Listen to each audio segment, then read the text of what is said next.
thanks to the organizers for giving this opportunity to present my work here. It's always great to be back at IMSC because this particular work that I'm going to talk about today was initiated when I was here. And the work is in collaboration with Pinaki Chaudhary, who is here, a faculty, and Christian Martens from LIFI, University of Grenoble Alps. And this is a work which we started from 2018, and I am now at ICTS and NCBS. And I think the conference dinner is not far away, so everybody is feeling a bit hungry and they're also tired. So it's my responsibility to start things with some foods, which is the main topic today. So this one, the advertisement that you can see has been a golden advertisement in 90s. We were the 90s kid and we used to see this kind of advertisement. So this is a ketchup. As you can see, it's coming very slowly. And this is a mayonnaise, which is once we press it, it comes out. So these are the typical examples of an ill-stressed material, and these are the ill-stressed food that we see every day in our daily life. So the typical behavior and the physics of this food is this. So you have, initially they are in kind of a solid-like state, which are the viscoelastic solids, and then they, as the shear stress is increased on this material, they suddenly fluidize. And suddenly there is a drop in the viscosity and they become fluidized and they become viscoelastic fluids.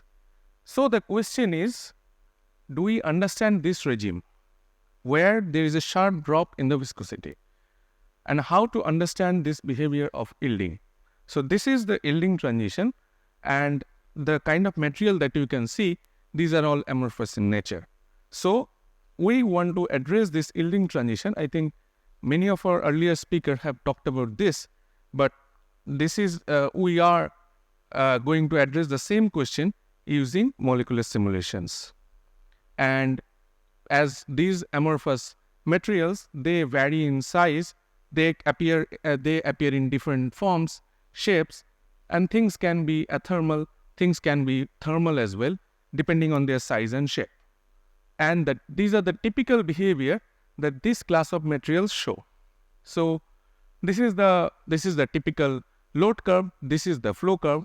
So what happens, for example, if we go back to the earlier picture, initially when we are just driving it with some stress, when it is being deformed linearly, the first initially it behaves like a Hookean solid. So this is the initial part, and then after some plastic events, they either fails, but that happens in case of a brittle failure. But these are ill-stressed materials, so they becomes constant here, and they show a steady flow here, and that separates it from the other kind of materials. Okay, so for ill-stressed material, one of the criteria is that the steady stress that one has is a constant. Okay, and we, as I already made clear the question, what we are trying to understand is this unjamming transition. And this is the very famous Liu and Nagel phase diagram of jamming. So where it shows that this is the three-dimensional phase diagram. So this is, on this axis we have the temperature, here we have the load, and this is 1 upon density. And the kind of question that we are going to address are valid for t is equal to 0. So because we are dealing with the materials, they are not responsive to the temperature. So these are all athermal materials.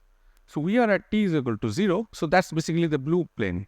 And then what we are trying to address is that we are going to see what happens, for example, when the material becomes liquid from a glass state by some loading. So that's the question. And this is what usually happens, and one can see these beautiful microstructural changes in the experiments. So this is some colloidal gel at rest, and when it fluidizes, this beautiful network structure gets disappeared. And you see that it becomes a part of a fluid. So, and every real body yields. So this gentleman already realized almost more than 100 years back. And we are trying to understand exactly this thing for those kind of materials for glassy systems. So this glassy systems means things are slow, very, very slow. And what happens, this glassy material can also have a different kind of characteristics depending on their preparation. And so in the experiments, what people have already realized, that different kind of glass has got their different response. And for these class of glassy systems, glassy yield stress materials, that what people have seen, and which is also valid for the other class of yield stress materials, is that things flow beyond a particular stress threshold. So in the creep curves, one can have these three different regimes. There is a primary regime, then you have the secondary regime, and there is a third regime when it flows. Otherwise, it is getting absorbed at very long times. So this is from some experiments, and people have also tallied the experiments and simulations, but mostly the microstructural changes when things yield are not well investigated for the athermal materials. So this athermal creep has been quite open to understand. So we studied this using some framework, molecular dynamic simulations. So these are the first principle approach to this kind to address this kind of problems. And the framework was developed in this work, where we can see that the athermal creep and this kind of an power law creep has been seen for the Yukawa glass. And this is the framework. So in simple thing, the sigma naught is the imposed stress, and how with this imposed stress, the material response that generates the gamma dot or the shear rate. So this is how things are changing, and this is our framework for creep. And I'll also show, for example, when things change and change its rigidity, and how this response, for example, in one of the case it fails, like a brittle material when you have the beautiful slip line, and other case it shows it flow. I'll separate all these cases. For example, this is exactly this question we try to understand. For example, we have these glassy materials of different levels, and people have seen that for different levels of glass has got different materialistic properties.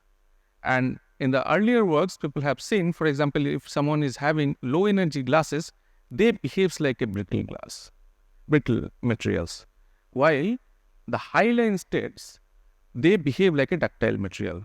So the response is different. And this is also because we know how to prepare different levels of glass, we can also play with their materialistic property and the material and the dynamical response. So exactly the similar kind of thing we try to address, whether that is achievable in creep or not, and whether do we understand this change, the dynamical response under creep, under this kind of framework or not. So we take these different levels of glasses. We have this HTL, ESL, and the GQ. HTL is a high temperature liquid, the glass prepared from the high temperature liquid states. ESL is the equilibrated supercooled liquid, the glass corresponding to the equilibrated supercooled liquid, and GQ is a gradually coalesced sample. So this is a very low line state, and this is a midline state, and this is the high line states, and we're looking at the creep response of these different classes. And what happens, that the static thresholds, we found that they are very different, even though their dynamic yield threshold is identical. So what is happening, for example, for HTL, this yield stress is close to 0.4, while for the ESL, it's something between 0.53 to 0.55. So here, if one imposes some stress, if the imposed stress is larger than this threshold stress, it flows. Otherwise, it gets absorbed. For the GQ, this number is quite high, just because this corresponds to the very low line states, and this is subject to some rejuvenation, by which it gets activated and gets out of this minima and becomes liquid, and it can only be liquid, for example, when it crosses this regime. So if they cross this part, they will become free, and that will the fluidization process.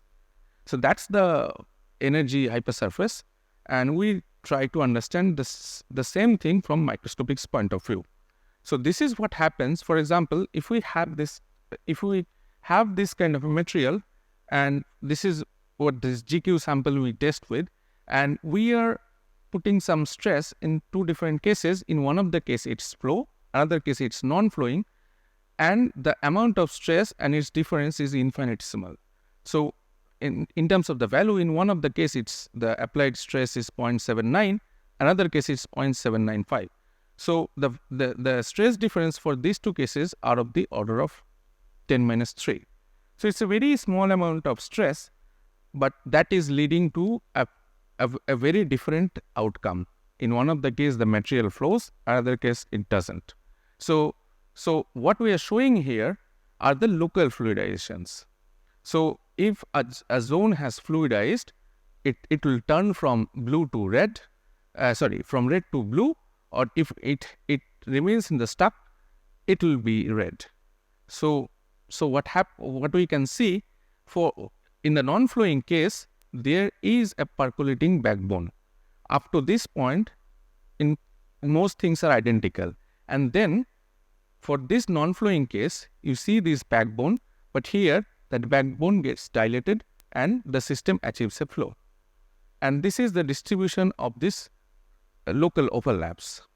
That also gives us some more insights about this thing, because when it's not flowing, the distribution is a delta function at 1, because 1 is for when it's stuck and 0 is for when it's flowing. So this is like a local order parameter for this associated transition. So it's a delta function in the beginning, and we are evolving it with time. And when it has flown, the system has achieved flow, we see that this part has gone down suddenly due to this rapid avalanche, and then things are close to 0. So this is what happens in the vicinity of the yield threshold. So we are sure that system is behaving like a critical solid here, and the system is showing some kind of so this is another way to look at this, and this is a larger system we deal with, and here we see, for example, so this is the same sample, this is a larger sample, and what we are showing are the local mean square displacements and the local vorticities. We are showing and how, so for example, when the system is exploring this kind of a transition, and we are comparing the flowing and the non-flowing case. So these are the local MSDs for NF non-flowing case. This is the flowing case, and up to till this point, C, nothing. The microstructural changes are almost non-significant, and then at this point, you see this beautiful slip line, but that only appears for the GQ case. And then in the long term, this part gets it gets fluidized, it doesn't. And this slip line forms due to the accumulation of these plastic events, rather the vorticities.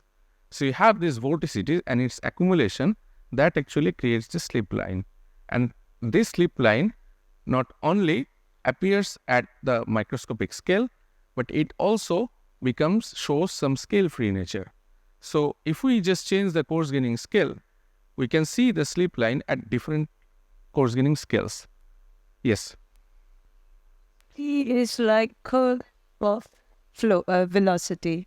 Is defined that way in fluid dynamics. Are you meaning vorticity in the same sense? Yes, exactly. So this is basically for example, when you have the velocity information, you can take the curl of it, and you have to take the local, you have to compute contour.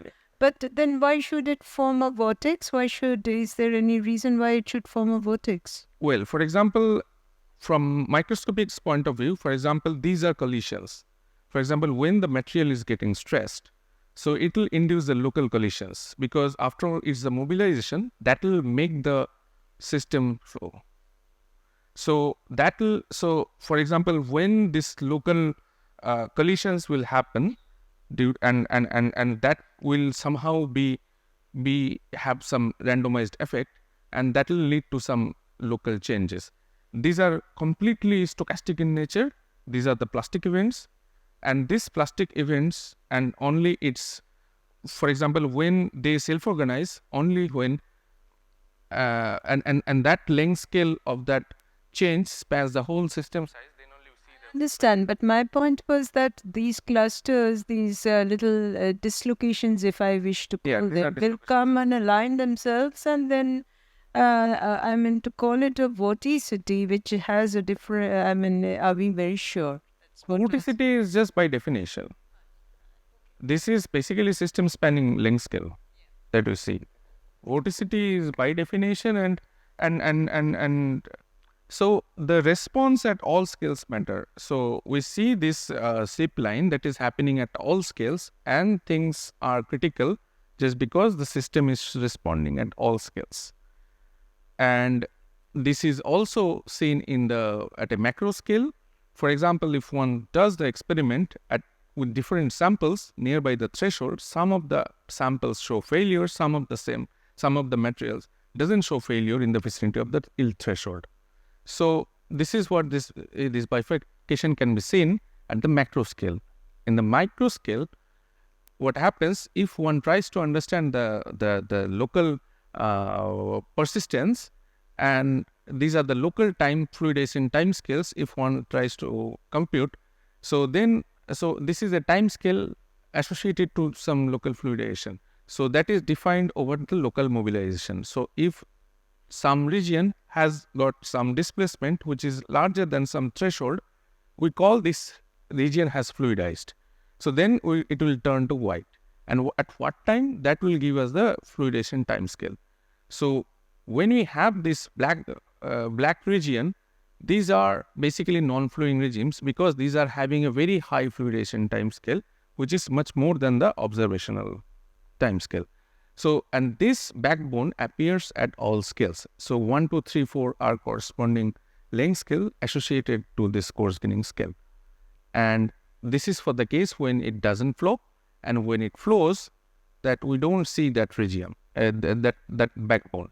So if we try to compute this susceptibility out of all this spatiotemporal heterogeneity, for the non-flowing case, we see that this backbone and the associated fluctuation remains for a very long time, while for the fluidization, all the region and the response becomes zero at long time. So means that that ensures that the system has fluidized at all scales.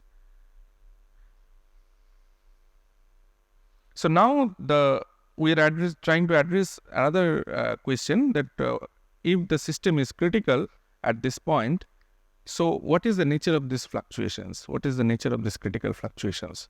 So when the materials yield, we try to figure out what we are looking at. We are looking at the fluctuations of the velocities, because the velocities are the displacements, and displacements are non-affine here.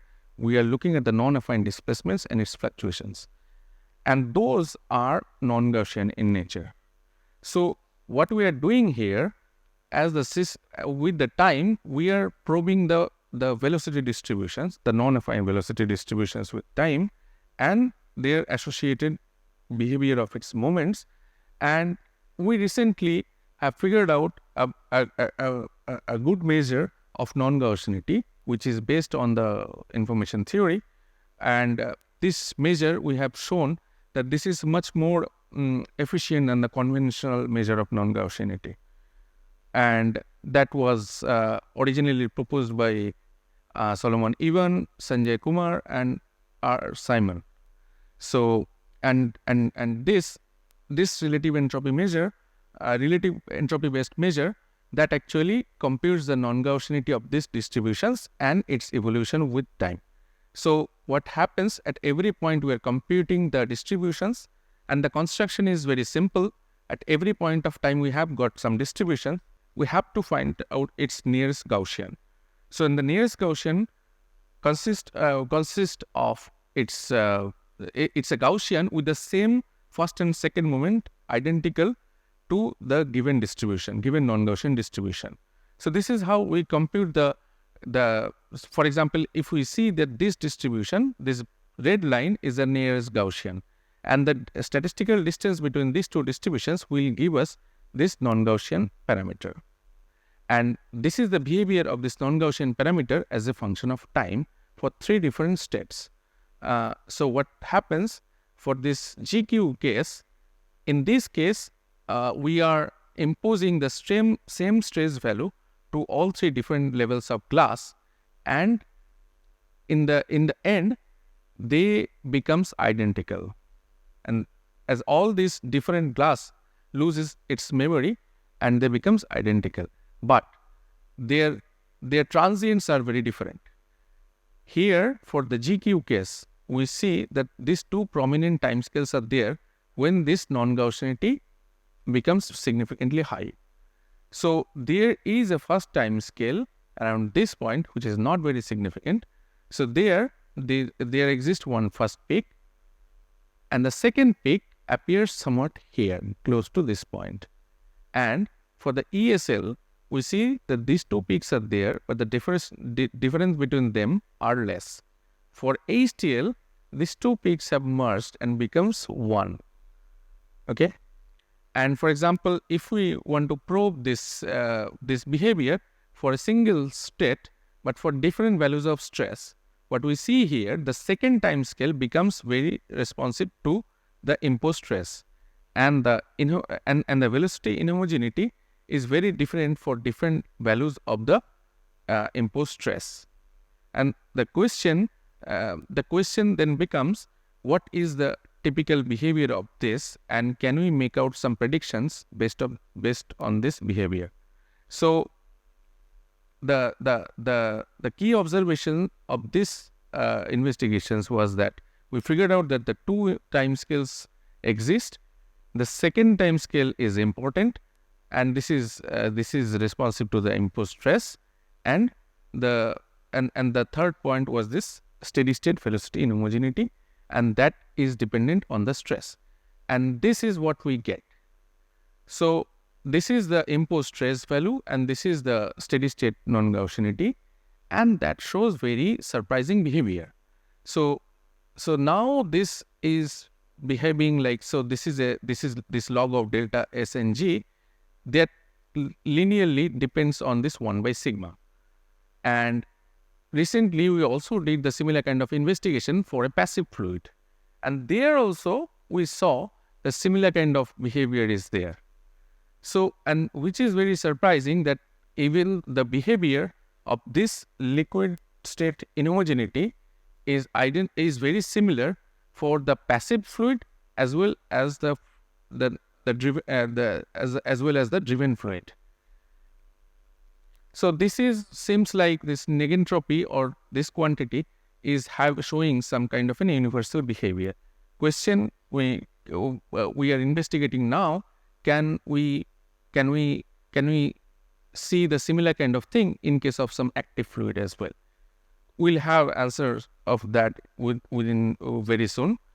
And however, for this transition, and then the final thing that we have, that what leads to this kind of a fluidization. To address this, we have got this information theoretic framework, and based on that, we compute the change in the informational entropy, for example, when a system flows, and in another case, when it doesn't flow.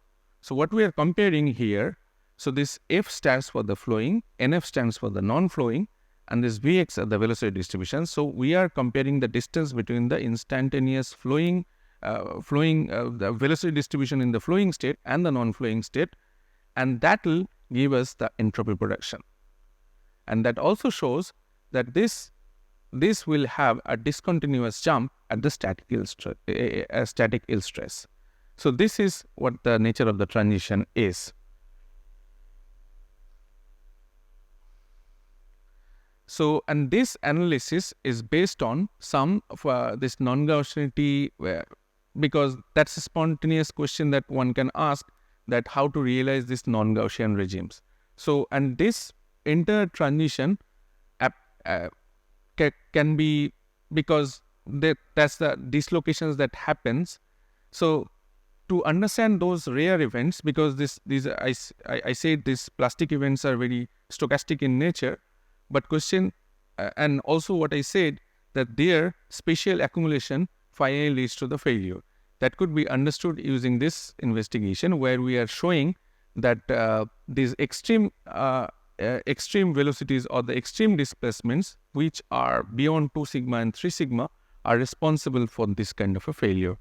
And this failure leads to this this drastic change, and this is the disorder in the system that is making the system liquid. So in summary, that we have seen the yield stress materials, and we'll explore them very soon, and they yield beyond a particular threshold, and then we showed that different levels of yield stress materials show different kind of response, and their material origin controls their creep response, and this creep response and the associate and the yielding by this creep is driven by the last spatiotemporal changes and the fluctuations, and the system lies in the critical state near the yield threshold. When it flows, there is a dilation of the backbone, and when it doesn't flow, it remains in the absorbing state. And the critical fluctuations associated to yielding are non-Gaussian in nature, and the non-Gaussianity measure that we deal with, the negentropy, that shows some kind of an indication of an universal behavior nearby the threshold. And the informational entropy approach that we have shown, that shows a discontinuous jump across the yield threshold. So this is the work that was ongoing, and we are communicating this work. And out of this microscopic information, a simple questions come: what emerging macroscopic picture do we have, and how we understand them? So for this, we tested some elastoplastic based model. This is a lattice based model, which is very has got some very similarity with this earthquake model by Bakhchen Abukov. And what happens? So we have this lattice, and every point we have some variables like the stresses, and this stress and its associated change, it depends on these three different things. One is the elastic deformation, and then we assume that the plastic events are happening, and then how these plastic events are correlated, and we use this kind of a propagator to correlate these events, and then there is a stress redistribution that is happening due to the plastic events. And this is what the form of the model for the imposed stress and the imposed strain rate. And here that you can see, this Gij is the propagator of this kind of a form, and we have this tau plastic kind of a variable which depends on this Nj, and this sigma j are the local stresses. This Nj depends on these two other parameters, this tau plastic and tau res. Tau plastic is the time over which a local region remains in the plastic state, and then this tau res is the time scale over which it actually remains in this residual state. And this we do for each of the grades, and this makes our model. And to make its model and how we predict it, we have this model, and we feed some microscopic information from our microscopic simulations, and we do this elastoplastic model to make some predictions. So the key ingredients for this are the stress field and the local yield stress field and the flow curve, which we obtain from the microscopic simulations. We feed all these things into the elastoplastic model using and then we make some predictions about the onset of flow for different levels of glass, and we compare it with the microscopic simulation to verify whether the predictions are robust or not, and whether this prediction holds for all different classes of glass or not. So this is what we obtain, that for different values of the imposed strain rate and the imposed stress, the elastoplastic predictions are quite robust. it also holds for different levels of glasses. This E1, E2, E3 are the different levels of glass. So the framework that we have, or that we have had, are quite robust in predicting for different large class of the amorphous solids, and in predicting its yielding behavior. So that's that was published in PRL a couple of years back, and this is another exciting story of yielding, and that's by activity. That is also ongoing work. I just wanted to advertise this work. So you can see here, these failure modes are different. It's not the failure line. Here we have the cavities that is appearing, and this formation, the cavity, and they are quite turbulent in nature, and we are trying to address the similar kind of questions, and some of we have already got some of the answers, and we see that the liquid state of this kind of a model are actually again critical. And another funny thing is that when we have such kind of liquid state by some fluidization upon activity, it also jams, and the jamming preceded by some plastic events, but overall things are not reversible. And the jamming is another fascinating story, and it shows different, for example, again, it also shows the existence of two different time scales, where one of the case, this is upon reduced activity, so one of the time scale is here, another time scale is here, before it finally reaches the minima. So it's like how things think from a liquid state, and how it goes back to the rigid state again.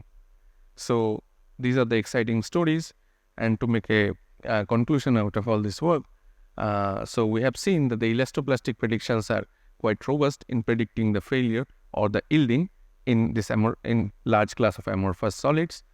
Yield stress materials show critical behavior near the yield threshold, and the critical fluctuations are non-Gaussian in nature. These are the conclusions of our work, and I'd like to thank you for the patience.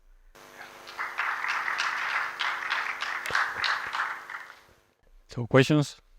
Regarding the non-Gaussian nature of the fluctuations, you use this concept that it's not familiar to me of negentropy.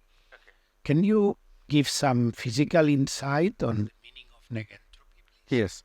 For example, the first example that we dealt with was the process of the diffusion. For example, if we take the simple liquid, if we take the diffusion equation, the solution is a Gaussian. Now, for example, when we have the diffusion equation, the solution is a Gaussian. Now, for a heterogeneous or a complex fluids, we can think of that there are some additional terms over here.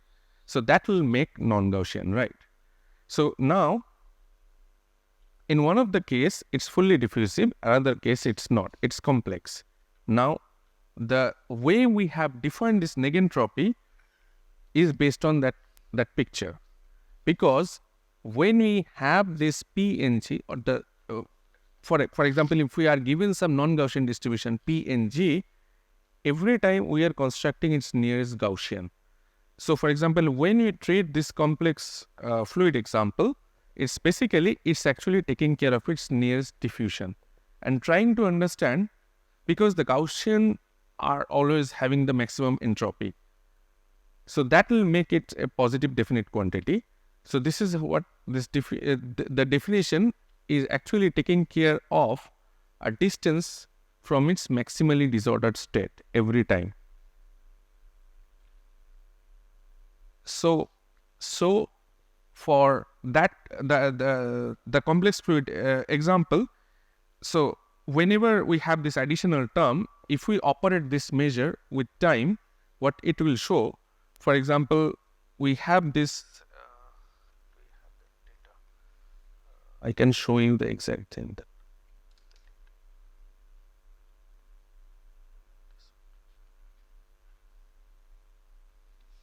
Okay, no, I think I don't have the data here. But the thing is, for example, when we have the supercooled liquid, let's say the identical example of this thing, So we are actually shifting from. So this is the diffusion equation, and for example, if we have some additional term, so it will become non-Gaussian, and if we have got some intermittence in the model that gives us the sense of this heterogeneity, so then it will have a behavior like this. So non-Gaussianity as a function of t, and that will be the time scale associated with the heterogeneity, right? And that the quantity, the way we have defined.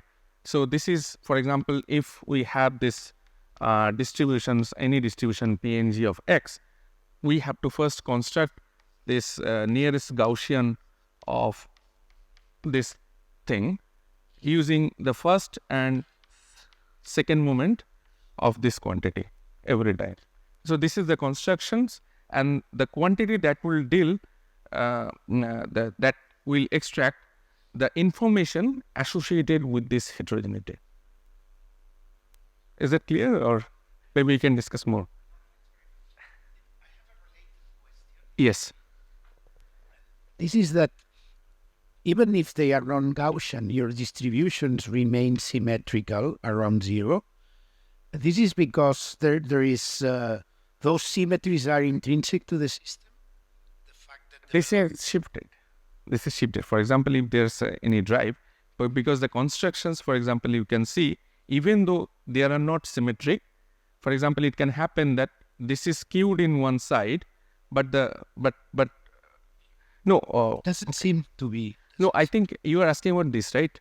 Yeah, exactly. Okay. So this is symmetric means, for example, the overall the center of mass remains in the same. Exactly. Okay. So there is That is one confirmation of the simulations are correct. Thank you very much. But what we are dealing with this thing, this can be skewed. So the measure is taking care of this skewness and how skewed they are, that we can understand using this. Yeah. Hey, thanks for a nice talk. I missed something. So you were showing like HTL, ES, Yes. and so what are those actually? Yeah. This one, right? Yeah. So what are these? But Yeah, I'll explain it. Okay. So for example, if we just think of the hypothetical picture, landscape picture of the glassy material, we can have the liquid-like state. For example, if we start with some liquid-like state, and then what happens, as we are just trying to figure out the nearest minima to the liquid state, those are usually the glassy states, provided we bypass crystallization, right? So we start from here, for example, this is and then we are trying to find the nearest minima. And now this HTL state means this is how it is prepared. We take the liquid state and we try to find its nearest minima. That's a high temperature liquid, and we just quench it. So this is how we can have this kind of state, because it will lead to the nearest minima to that liquid state. And now if we sufficiently cool that liquid, and we can equilibrate till nearby the mode coupling temperature. So this ESL is a low temperature state, and from there we are finding the nearest minima. So then we are stuck in this patience somewhat. So these are secondary levels, and then if we just do some slowly cooling protocols, then what will happen? It is going to explore and the lower and lower levels, and then if we just try to find out the nearest minima associated to this very low temperature states, then we can prepare this GQ-like of states. So these are glass samples associated to these different levels of liquids. fine. Yeah, sure. Thanks. And the other question was, you said there's a backbone in one of the case, and that Yes. backbone is, what is that backbone? What is that quantity essentially? What is the understanding of this backbone? Yeah. So what is that quantity? When you show that Okay. backbone, so what is So it? this is the fluidization time scale, which we have defined over it. The same backbone we can see from this. So what are those plots, by the way? Like in a yeah. So what are, I mean, this is the field of view, right? I mean, so your simulation domain. Yes. And then what does that white color denote? and Okay, what is the these are the local fluidation times. local fluidization Fluidation times. or At the what point of relaxation times time? locally? So we define some thresholds of some displacements locally, and if it crosses that local threshold, we make it white and we make it black, depending on their Black scale. ones denote they don't fluidize so easily. Yes, exactly what it is. So they fluidize at very large scale comparing to the experimental scale. Oh. It is much larger than the experimental So scale. they are forming a back one, you're saying. Exactly. Oh, Yes. thanks.